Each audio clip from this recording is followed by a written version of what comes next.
Hi, I'm Lori Coburn.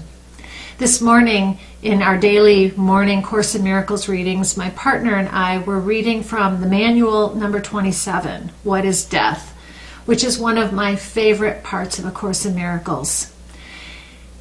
It almost seems macabre to focus on death, and yet that's what I love about A Course in Miracles, is because it says death is not real, and that is such a relief. If you've ever lost anyone you've loved, which of course we all have, then to know that death is not real, to know that you are eternally connected to your loved one and you can never lose anyone or anything, that is the most wonderful thing in the world. And the manual number 27 in the Manual for Teachers is such a clear explanation of this. So I will read from it right now. Death is the central dream from which all illusions stem. Okay, this is what A Course in Miracles says. Death, that illusion, that dream, is the primary one. If we let go of the thoughts of death, our entire dream will change. Our entire life will change if we let go of that one false belief in death.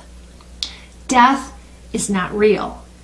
Death can only be in bodies and only in physicality. And A Course in Miracles tells us that we are spirit and that bodies are actually a fence that we put up between or among ourselves, between ourselves, to keep us feeling separate.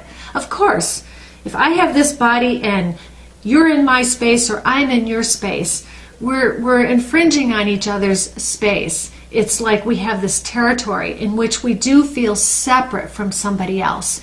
But if we're only spirit, if you imagine yourself right now as just light energy, as spirit, where's the infringement? Where's the need? Do you have a need for anything if you're spirit? No. Only bodies have needs for food, for water, for shelter, all these competing needs that we have with each other.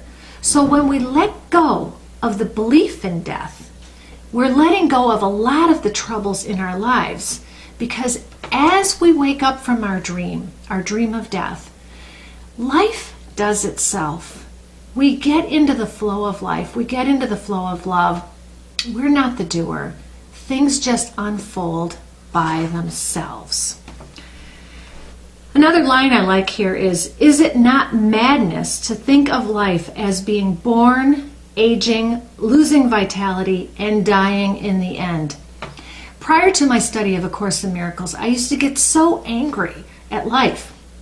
What kind of life is this? God, you call this paradise that you put me into, where my body has all kinds of physical problems, where I can get sick and then just end up dying? Thank you very much. I don't think I want that. So when I read A Course in Miracles, it said, hey, sweetie, you're making it all up. You're dreaming it all up, and you can awaken. That was the balm of my soul. And through the study of A Course in Miracles, I just keep awakening and awakening and awakening. I'm not enlightened. There's nothing to be enlightened. There's no person to be enlightened.